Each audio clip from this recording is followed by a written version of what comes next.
Welcome. And thank you for taking this course. Hiltz & Associates is the company behind Dental Fraudbusters, dentistry's most popular fraud protection website. Next, in our typical case of dental embezzlement, something has caused our employee to finally stop stealing. Let's find out what happened.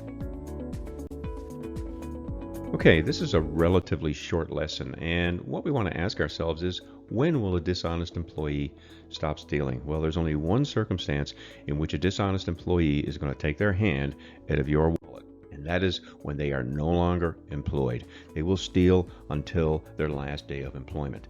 And there's only a few distinct situations when someone will no longer be employed. They can become there's death, or they can become permanently disabled. Now, both of these are atypical cases and are not likely to happen. The more likely cases are they get caught and you fire them, or you suspect they're stealing and you fire them, or they quit. Let's talk about both. Now, in our case, embezzlers will continue to steal until they are caught or leave the practice. In the first scenario, let's say the embezzler quits and they give you resignation. Usually they will not work out they won't give you 2 weeks notice or 4 weeks notice. It's going to be often this will happen with no explanation.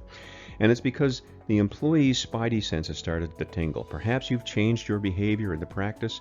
Perhaps you've been asking for more reports.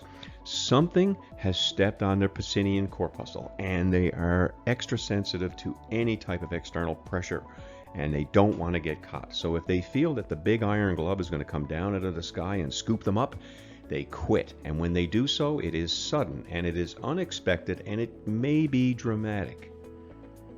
Now, in the wake of quitting, what happens if you decide that you don't choose to investigate? Well, your problem is over. The embezzler has quit. Well, not really, because what happens is that in order to commit embezzlement, the embezzler invariably was adulterating your financial records. And you'll get complaints from patients about their bills. The replacement staff that come on board will say, hey, these ledgers don't make any sense. The effects are long lingering. And the other effect is your bank balance will go up. Remember Hiltz's axiom: this person could be stealing 5% of your revenue. That money now, when the hemorrhaging has stopped, that normal circulation has been restored, and your bank balance starts to go up over time. And in 6 months after someone has left, if you ever have anybody quit in your practice with no explanation, and 6 months later you're not going into your line of credit, or you're paying down your credit cards, or you have extra money in your bank account, chances are that person was stealing from you. Now, some people will just choose to fire the embezzler and let them go to another practice. So this is when you say, well, you know what? Our embezzler is caught and fired. Well, catching somebody can mean a couple of different things. You can catch them red-handed, which is unlikely. Or they can come to you and confess, which is also unlikely. So being caught and fired doesn't mean our embezzler was caught red-handed. What it means is that the dentist had suspicion, which is a totality of circumstance. It's a hunch. It's a reasonable suspicion. So it's probably true that this person's stealing. I'm just going to let them go. I'm going to fire them. The other example is when you have evidence, and that is when you get a confession from somebody, or you have a first-person witness, or you have an investigation. Now, the first two, again, are not typical. People don't usually confess. I'll talk a little bit more about that later.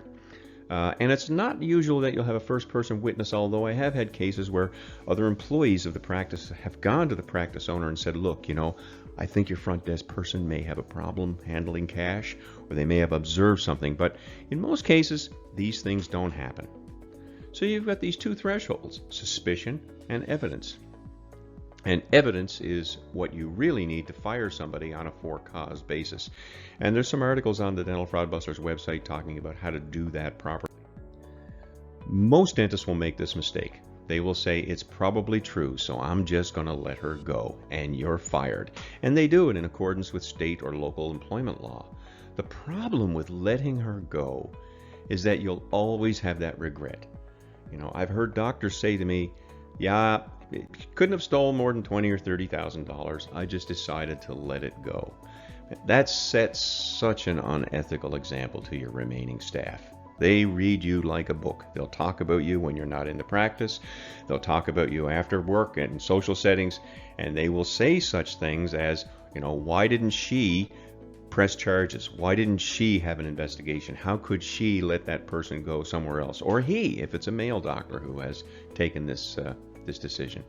It sets a huge unethical example to your remaining staff. Employees who are dishonest need to be held accountable. Your ex-employee may be hired by another office. Chances are they will be hired by another office, and as soon as they get there, the first thing that they're going to do is start to badmouth you in your practice. Now, there's a reason for that.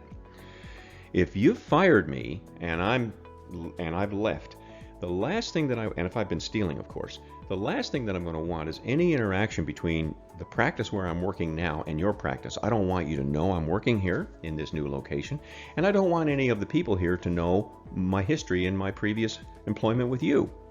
So I'm going to start to slander profusely. I'm going to tell everybody what a wicked doctor you are, what a bad practice, it was an acrid and really tense environment to work in. You got blamed for things that you didn't do. And the reason for that is to set some distance and expectations between you and their new employer. You can be sued for wrongful termination.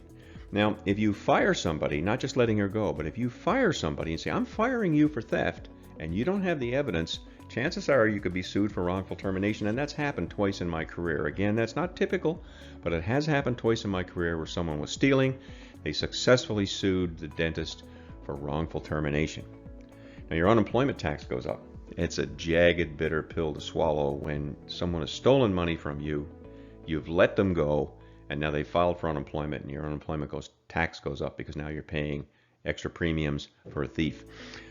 Insurance companies may want to audit. Now, this can happen because invariably the person who was sitting behind the desk and stealing from you was adulterating your practice management records in such a way as to try and conceal the theft from you and insurance companies. If now you're in a situation where the insurance company may contact you and decide that they want to audit certain records, and you're not prepared for that. You haven't given the thought to that. You haven't been prepared for that. And if this person's working in another practice, well, that even just confounds the whole ball of wax, because now the insurance companies will want to know, where your employee has gone. Case in point, I had a dentist who fired someone, let her go, just not for cause. She went to work in another dental practice, stole hundreds of thousands of dollars from insurance companies, and the insurance company found out who her previous employer was. And guess what? They came back and they wanted to audit the practice. Patients can also start complaining about their bills and invoices and statements. Again, remember, embezzlers have to adulterate the financial reports, your billing and payment systems, in order to conceal what they're doing. And you'll get complaints like, I already paid my bill, why do I have to pay this time? And so on and so forth. So there's a few articles that are posted in the lesson. One of them is called I'll Just Let Her Go, What Could Possibly Go Wrong? And this is for Fraudbuster members only. And it talks a little bit more about the first thought dentists will have when they are first confronted by employee dishonesty. And the best solution they feel is to their dishonesty problem is to just let her go. And this article explains in a little more detail than what I've mentioned in this short lesson about what the disadvantages to doing it that way are, and to talk about the right way to fire a dishonest employee, which is the reverse onus, which is something that I've used extensively over the last 15 years. Again, I mentioned that sometimes dental embezzlers will come and they will confess. It is rare, it is atypical, but they do. And sometimes when they do, they will always underestimate the amounts that they've stolen. Dentists, you've heard of the rule of thirds. Well, here's an embezzlement rule of thirds. If someone tells me that they've stolen $10, then I'm going to estimate that they've stolen 3 to 5 times that amount. That's what this article talks a little bit about. Now, there's another embezzler, and this person's not seen as an embezzler by the public, and often people say, well, she really wasn't stealing. So which of these two scenarios would you choose? The patient pays $100, your employee steals the $100 and covers that theft by recording a write-off of $100 on the patient's ledger. So employee takes the money, puts the money in their own pocket. That's the first one. The second one is your fee is $500. Your employee tells the patient your fee is $400. The employee collects $400 from the patient and then applies a $100 write-off on the patient's ledger. Now that situation is different in that the loss that the practice has incurred has provided a benefit to somebody else. The patient got $400 worth of dentistry, $500 worth of dentistry for paying $400. You've lost $100 because your fee was supposed to be $500. Now, what's interesting is a lot of people don't see these as the same economic loss. They say, "Oh, you've stolen from me in scenario one. You've stolen $100 from me, and in scenario number two, you've reduced my fee by $100."